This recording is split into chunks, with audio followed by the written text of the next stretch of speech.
was victorious in the Final Four Battle Royal. Here he comes. Here comes Corey. Professional league going strong since the 70s. But football is catching up slowly. A lot of the girls now are playing football. You know, that's really good for us because the girls will be the mothers of tomorrow. So we really encourage that the girls play football. And I'm really surprised also that if you go to a store, they'll tell you that their shoes are run out of stock. It's because, you know, a lot of kids now are playing football.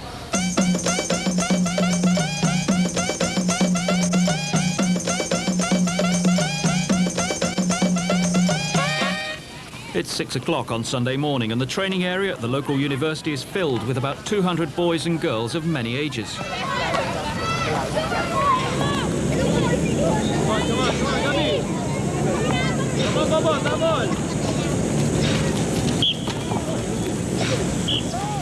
This is one of the coaching clinics Chris Monfort has established. The plans are to spread the clinics throughout the country. Given the right training facilities, these youngsters could lead the Philippines to a brighter future. Some of the kids that tells me this is one of the best things that ever happened to them, and we get always complaint from the parents sometimes that they wake up their kids from Monday to Friday to go to school, but Saturday, Sunday, the kids wake them up to go to football.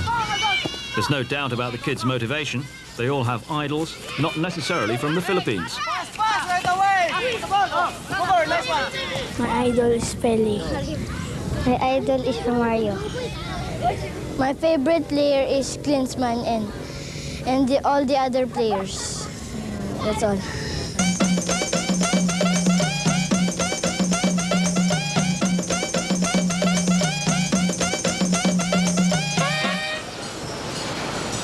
For players at the top, life in the Philippines isn't easy.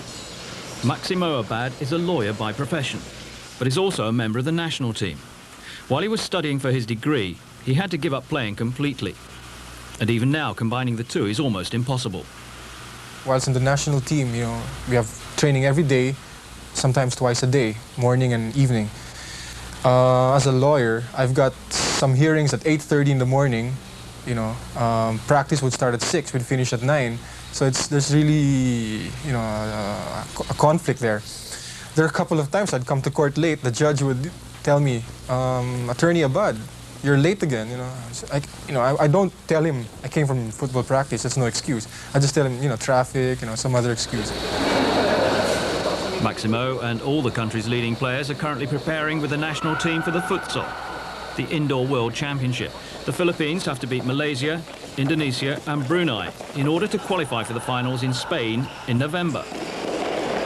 Indoor football is the Philippines' only chance to shine on a world stage, though they need to improve in certain areas. Defense! Defense! For the team, this is a chance to achieve their ambitions.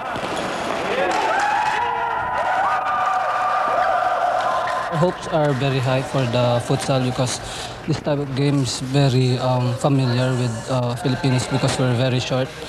And we've been preparing since last month, so it's a good chance for us to play well in the futsal.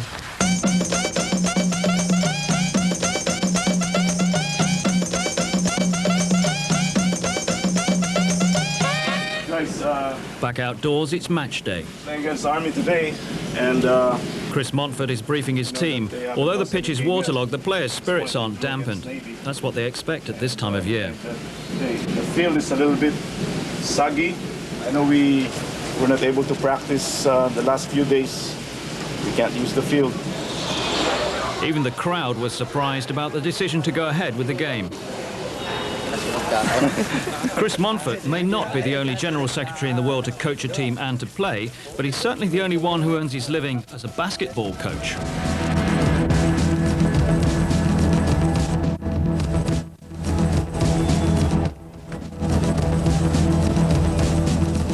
Monfort has just prepared a proposal asking FIFA for support for his plans to establish professional structures in the Philippines. There's been a semi-professional league since last year, but Monfort wants more.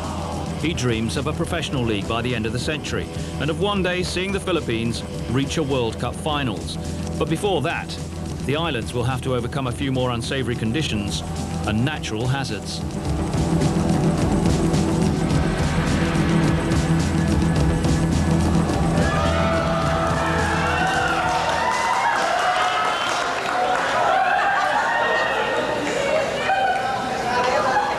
still a long way to go if the Philippines team, currently number 170 in the FIFA World Rankings, is to make a big splash in world football. But if you can cope with conditions like this, you can only progress.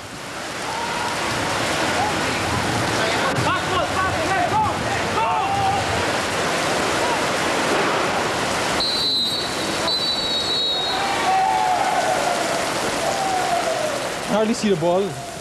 Legs are flying everywhere, you know. I don't think the referee can even see, 50 yards away. It would be nice to have a crowd to push you, to do better, but that's the reality in the Philippines. Hardly anybody watches, especially if there's rain coming. You don't see a crowd. In the Philippines, they're used to battling against more than the elements. One day, the football climate may change. Get ready for Europe's top football action with the Spanish League on Star